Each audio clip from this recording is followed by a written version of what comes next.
जय हिंद बच्चों, आप सभी का फोर्स डिफेंस एकेडमी के इस यूट्यूब चैनल में स्वागत है। तो बच्चों, आज बात करेंगे भारत के उस गर्व के समय की जो भारत बहुत क्षेत्र में काफी पीछे है। जी हाँ, मेरे पीछे आप थंबनेल देख रहे हो और थंबनेल में लिखा रहा है आखिर भारत कैसे बना दुनिया का सबसे बड़ा तेल निर्यातक देश। जी हाँ, तो how to India become a biggest exporter country in the world after Saudi Arabia. जी, दुनिया में अगर हम खाड़ी देशों की बात करें तो वो दुनिया के सबसे ज़्यादा ऑयल निर्यातक देश, यानी ऑयल को एक्सपोर्ट करने में सबसे ज़्यादा नाम उन लोगों का आता है। अगर हम बात यहाँ से शुरू करें तो आप ये देखिए कि भारत में ऑयल कितना होता है, बहुत ही कम। बॉम्बे हाई और असम के डिगबोई रीजन को मिला के बहुत कम, यानी 1 या 2% इंडिया में होता है हमारा जो हम यूज़ करते हैं। लेकिन जो देश जिसके पास ऑयल नहीं है वो कैसे दुनिया का सबसे बड़ा निर्यातक देश बन जाता है, सऊदी अरब को पीछे छोड़ देता है, उसका कारण क्या जानना पड़ेगा। और ये लेटेस्ट न्यूज़ में भारत जो है वो बहुत तेज़ी से इसमें आगे बढ़ा है। वो कैसे हुआ उसको कुछ पॉइंट में हम समझेंगे। बड़ा इंटरेस्टिंग वीडियो है, इसलिए लास्ट तक वीडियो को आप जरूर देखें, क्योंकि आपको 3-4 फैक्ट बताऊंगा जिससे भारत ने तेल के क्षेत्र में बहुत दुनिया में अपना दबदबा कायम कर रखा है। उसको कुछ फैक्ट से चेक करेंगे हम। ठीक है, देखो, अब हम जो तेल बेचने का जो काम कर रहे हैं, सो एक बात है, तेल हमारे यहाँ है नहीं तो हम कहीं से खरीद रहे हैं और किसी को बेच रहे हैं, सिंपल सा। यानी हम बीच में ट्रेडर्स यानी एजेंट का काम कर रहे हैं। लेकिन वो काम दुनिया क्यों नहीं कर रही है, या पहले वो काम क्यों नहीं होता था, वो 2022 के बाद ही क्यों हुआ। और 6 महीने के अंदर हमारा बिजनेस इतना बड़ा कि कहां 18,000 करोड़ से लेकर हमने 90,000 करोड़ तक का पूरा कारोबार खड़ा कर दिया है। ऐसा कैसे हुआ वो भी हम समझेंगे। तो यूरोप को रोजाना 5,000 करोड़ लीटर, आप समझ रहे हैं, यूरोप वो देश जिन देशों को सबसे ज्यादा ऑयल लगता है, किनसे खरीद रहे हो, हमसे खरीद रहे हैं। ठीक है, तो यूरोप को रोजाना 5 करोड़ लीटर ऑयल बेचना साल भर में कैसे हुआ ये फेरबदल। ऐसा एक साल में मैंने कहा कि ये कैसे हुआ, तो उसके लिए हम जानना पड़ेगा। फरवरी 2022 से शुरू हुआ ये कहानी। क्या था, 3 फेज में हम समझेंगे। देखो, यहां से जो सबसे इंपॉर्टेंट चीज है वो आपको समझना पड़ेगा। जी हां, रशिया यूक्रेन वॉर, ये वो कहानी है, रशिया यूक्रेन वॉर की कहानी, जहां से सब कुछ चीजें शुरू हुई। आप लोगों को बहुत अच्छे से पता है, जैसे ही रशिया ने अटैक किया यूक्रेन के ऊपर तो दुनिया के तमाम देशों ने पाबंदियां लगाना शुरू कर दिया। अब दुनिया के जब सभी देशों ने पाबंदियां लगाना शुरू कर दिया तो उसमें रशिया दुनिया के बड़े देशों में सबसे ज्यादा तेल को निर्यात करता है और वो खरीदने वाले देश यूरोप के होते हैं। अब यूरोप के तमाम देशों ने, यूएस ने और बाकी उनके कोलिशंस कंट्री ने रशिया से डायरेक्ट तेल लेना बंद कर दिया। अब दुनिया में जब लड़ाइयां चलती है तो तेल के भाव गिरते हैं, लेकिन रशिया ने क्या किया, हमें तेल बहुत कम दामों पर बेचा। अब कोई भी देश हुआ, अब बताइए कोई भी देश कोई चीज महंगी क्यों खरीदेगा, इसको कहते हैं हमारी फ्रीडम पॉलिसी। जी हां, दुनिया के देश कहते रहे प्रतिबंध लगाओ, ये करते रहो, भारत रशिया से तेल ना खरीदे, लेकिन हमने अपनी स्वतंत्र व्यापार नीति को प्रोत्साहन दिया और उसको आगे बढ़ाया। इमरान खान जो पाकिस्तान के पीएम थे, वो लास्ट समय पर ये बात कह के गए थे भी कि कोई देश हो तो भारत की तरह हो, जो अपनी स्वतंत्र व्यापार नीति में कोई कॉम्प्रोमाइज नहीं करता है। अमेरिका, यूरोप के देश कहते रहे कि भाई आप तेल मत लीजिए, लेकिन वो ऑयल ले रहा है। अब देखो, पहली कहानी, भारत अपनी जरूरत का 60%, आपको समझना पड़े कितना परसेंट, 60% क्रूड ऑयल अरब देशों से खरीदता है। अब बच्चों याद रखना, क्रूड ऑयल क्या होता है। देखो, क्रूड ऑयल होता है एक तरह से कच्चा तेल, ऑयल है ना। ये जो कच्चा तेल है, कच्चा तेल मतलब क्या होता है कि इसको डायरेक्ट हम पेट्रोलियम या डीजल नहीं बनाते, हम इसको क्रूड ऑयल लेते हैं, फिर हमारी रिफाइनरियों में यहां पर उसको क्या किया जाता है, अलग अलग वे में उसको बनाया जाता है और उसको फिर अलग अलग कंप्लीट करके उसको डीजल, पेट्रोल, गैस वगैरह में इनमें कन्वर्ट कर दिया जाता है। ठीक है, तो हम जो खरीद रहे हैं, जो बैरल में खरीदा जाता है, वो क्रूड ऑयल खरीदा जाता है। तो सोचिए अब 60% हम किससे ले रहे थे, अरब देशों से ले रहे थे, जिसमें आप देखिए ईरान, इराक, सऊदी अरेबिया सब देश है।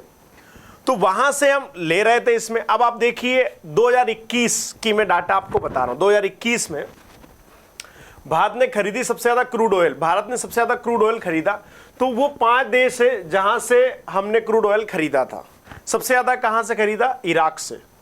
देखो आपको यह समझ में आना चाहिए कि 100% अगर हम यूज कर रहे हैं तो उसमें से 52% कहां से आ रहा है? मिडिल ईस्ट से, मतलब अरब देशों से। अफ्रीका से कुछ देशों से आ रहा है 15% और फिर यूएस से आ रहा है 14%। तो जो सबसे ज्यादा भारत खरीद रहा है वो किससे खरीद रहा है? इराक से खरीद रहा है। उसके बाद अमेरिका से खरीद रहे हैं हम, उसके बाद नाइजीरिया, फिर सऊदी अरेबिया और फिर यूएई। तो हम सबसे ज्यादा जो तेल को क्या करते हैं? आयात कर रहे हैं, यानी इंपोर्ट जो हम हमारे यहाँ कर रहे हैं वो इन देशों से कर रहे हैं। ठीक है, ये 2021 की स्थिति बता रहा हूं। अब ये स्थिति कैसे अचानक चेंज होती है आपको यहाँ करना पड़ेगा ये वाला फेज। मैंने वही बताया, कौन सा? ये जो रशिया यूक्रेन जो वॉर होता है इसमें क्या होता है, आप सिंपल सा ध्यान कि यूक्रेन के सपोर्ट के लिए सब आ गए। कौन? पूरा यूरोप आ गया, पूरा यूरोप। ठीक है, उसके बाद साथ में आया यूएस। अब यूरोप और यूएस के तमाम देशों ने जो रशिया से ऑयल खरीदा जा रहा था उसको कर दिया बैन, कि रशिया से कोई व्यापार ना खरीदा। अब रशिया का जब व्यापार ठप हुआ तो उससे तेल कौन खरीदेगा? उससे तेल हमने खरीद लिया, ऑयल सब खरीद लिया। ठीक है, अच्छी बात है। तो रूस से भारत में क्रूड ऑयल का आयात पिछले साल के मुकाबले आप देखिए कितना बढ़ा? 386%। कितने परसेंट? 386%। अब कुल आयात में शेयरों कितने का क्रूड ऑयल आया? देखो आप 2020 और 21 में आप देखिए 7,000 करोड़ रुपए। 20-21 में मात्र कितने का था? 7,000 करोड़ रुपए। फिर आप देखिए 21-22 में हुआ 18,000 करोड़ रुपए का। कितने का हुआ? 18। और फिर जैसे ही 22-23 हुआ आप देखिए कहां पहुंच गए हम? एकदम छलांग मार दी हम।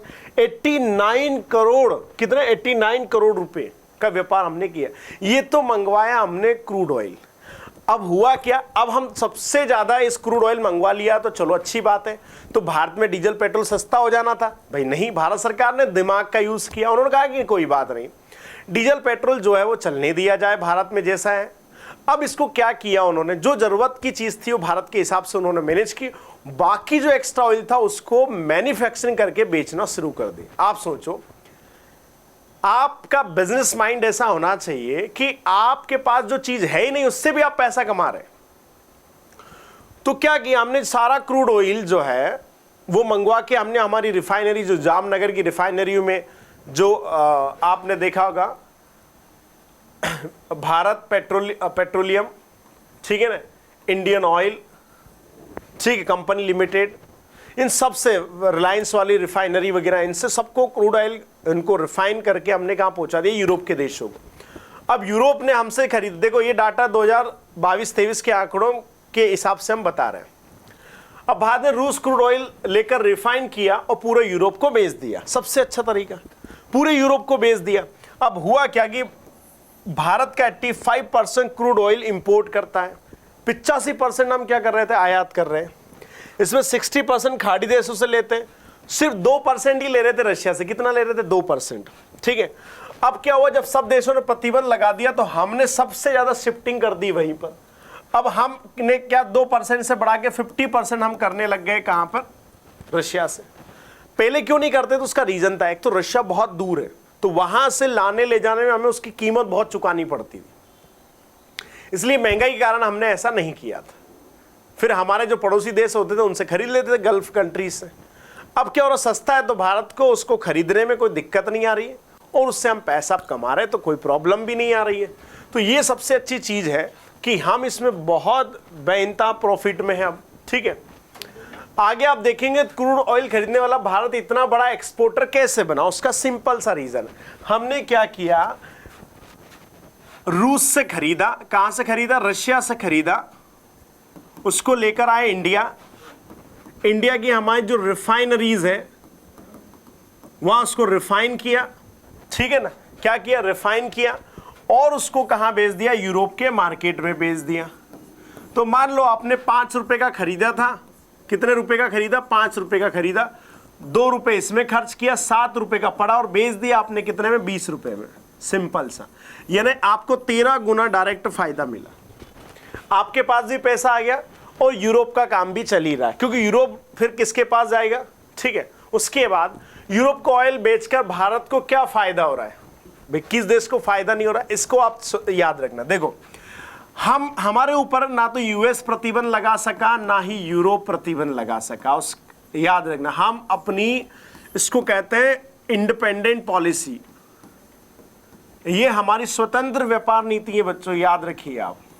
हम क्वाड के मेंबर भी है, जिसमें रशिया है, जिसमें आप देखोगे तो यूएस है, जापान है, ऑस्ट्रेलिया है, ये सब देश जो रूस के खिलाफ है, लेकिन भारत की स्वतंत्र व्यापार नीति रही। हमने यूक्रेन पे कोई एक्सचेंज ज्यादा नहीं है, हमने अपने आप को क्या रखा, इस मुद्दे पर एक तरह से न्यूट्रल रखा, क्योंकि रशिया हमारा पुराना मित्र है, हम उसके खिलाफ नहीं जा सकते, ठीक है। तो अगर आपकी स्वतंत्र व्यापार नीति है तो देखो कोई देश आपको कुछ नहीं कर सकता। ये होता है हमारे देश का दुनिया के अंदर जो दबदबा बन रहा है कि चाहे दुनिया के देश रशिया पर प्रतिबंध लगाए लेकिन भारत पर कोई प्रतिबंध नहीं है, और उसके बाद भी G20 हम सक्सेसफुल करवा रहे हैं। इस कीमत के बावजूद रूस से तेल खरीदना भारत के लिए महंगा सौदा क्यों है? अब समस्या वो है क्योंकि उसका रीजन जो था, उसका रीजन यही है कि ये एक तो बहुत जो है ज्योग्राफिकली जो है बहुत दूर था। तो रशियन जो ऑयल रिफाइनरी है रासेफ, इनका भी जामनगर में रिफाइनरी है, वो अब बहुत ज़्यादा ऑयल मंगवाती है वहाँ से, और उसके कारण क्या होता है, हम रिफाइन करके यूरोप को बेच रहे हैं। तो अभी तक इतना महंगा था, इसका कारण था, लेकिन अब उससे बहुत फायदा हो रहा है। तो देखिए आप कैसे हम दुनिया के ऑयल सबसे बड़े आयातक देश थे और निर्यातक बन गए, यानी इंपोर्ट करते थे, अब हम एक्सपोर्ट करें, पैसा कमा रहे हैं। तो इसको कहते हैं यानी कि विपदा में भी अवसर ढूंढ लेना, और भारत ने वो किया, और ये पॉलिसी हमारी चल रही है, ठीक है। तो ये समझना पड़ेगा कि हमारी ये जो नीति है, जो फॉरेन पॉलिसी होती है, वो कैसी देश के लिए सक्सेसफुल रहती है और देश को क्या फायदा दे रही है, ये हर सरकार के लिए बहुत जरूरी है, ठीक है। तो ऐसे इंटरेस्टिंग वीडियो के लिए आप बने रहिए, ऐसे करंट से टॉपिक्स पे, क्योंकि हमने पाकिस्तान का मैंने आपको समझाया था कैसे क्राइसिस हुआ इमरान खान के खिलाफ, क्या और आगे क्या रणनीति सब कुछ।